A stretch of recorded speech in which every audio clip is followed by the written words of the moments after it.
How to add Gcash on Binance on PC. It's simple and easy. Now after you make sure you log into your Binance account, now head over to the top bar and select trade. Now click on P2P. Now after this, head over to the top bar and tap or click on more. Now click on payment methods. Now as you can see here, click on add payment method. Now click on more. Now after that, hit the search and type Gcash. So as you can see, it appear here. Now click on it.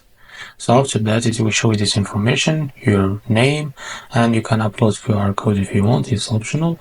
Now enter your mobile number. For me, I will enter my mobile number. Now click on confirm.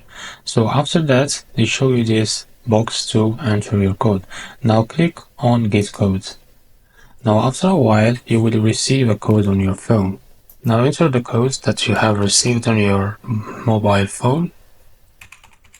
And now after you click it, it will submit it automatically. Now as you can see, now here, I added the Gcash on my profile.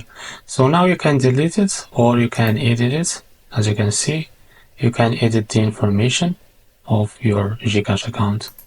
So this is how to add Gcash on Binance on PC. If you found this video helpful, please like and subscribe. See you in the next video.